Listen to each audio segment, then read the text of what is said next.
Hey, good morning. It's finally stopped raining. It's Thursday after Thanksgiving, October 2023. It must have rained for 5 days straight. Anyways, yeah, it's cool, it's nippy. I love the smell of fall, don't you? I noticed this way back when I got my first motorcycle, which I acquired in June of 1994. I just loved being on a motorcycle. I just love that feeling. And that fall, September, October, I remember going for rides with some of my friends and just taking in the smells of the forest. Just amazing. So anyways, I digress. I want to talk about something called two versions of yourself. This is a concept that I sort of came up with actually in a very crude way when I was very, very young. I realized that who I am today is in large part a manifestation and a realization based on my thoughts, actions, attitudes from the last while. So crudely, roughly speaking, say for example, last 6 months, or even the last month, or the last day, or the last hour, it doesn't matter. Those thoughts will push forward into the present, and in large part, and in many ways, determine who I am now in the immediate present. Kind of weird, I know. But anyways, work with me on this one. So essentially, there are two versions of yourself.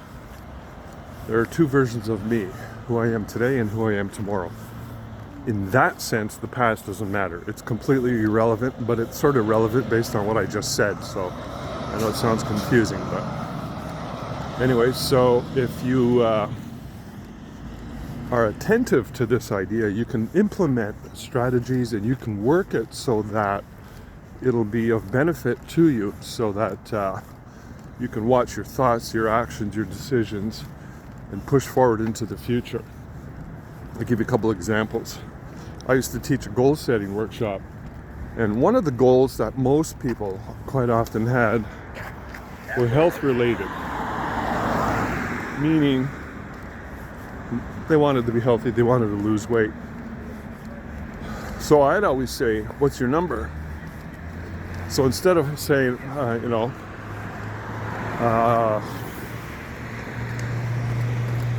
want to lose weight,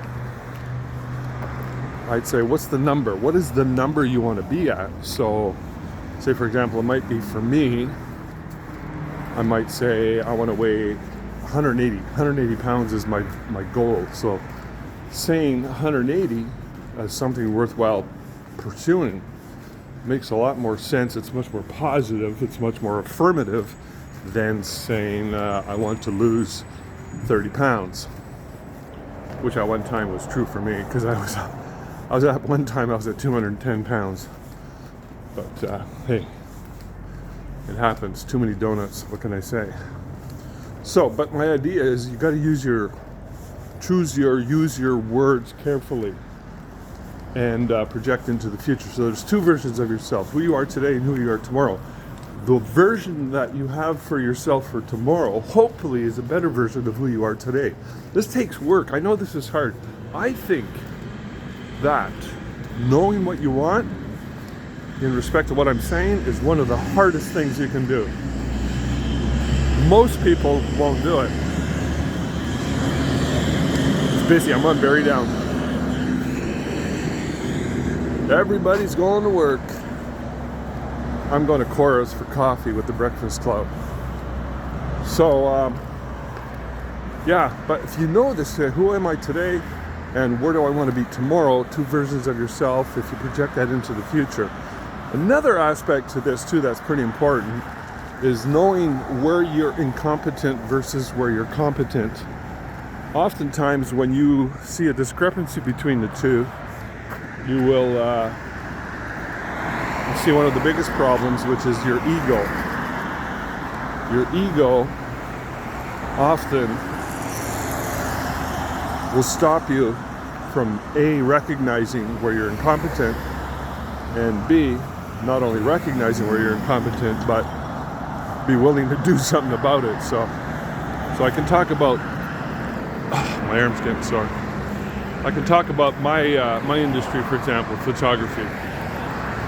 So I might be blind to the fact that I'm not very good, say, for example, at lighting a particular scenario, a particular aspect of my photography.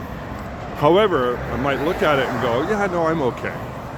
Because I want to be, like, I know my photography's good, I'm good.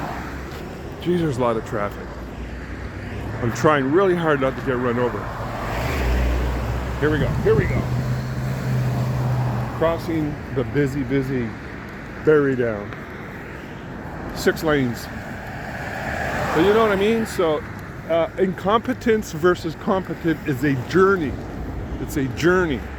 But you have to be honest with yourself. You have to recognize, where is it that I am incompetent? Why am I incompetent? Am I willing to change and get better in those areas? You know, incompetence versus competence.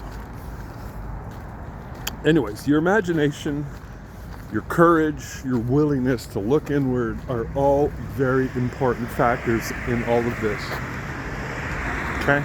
Something to think about. All right, guys, I've gone 6 minutes. I'm at the coffee club. I'll see you on the inside.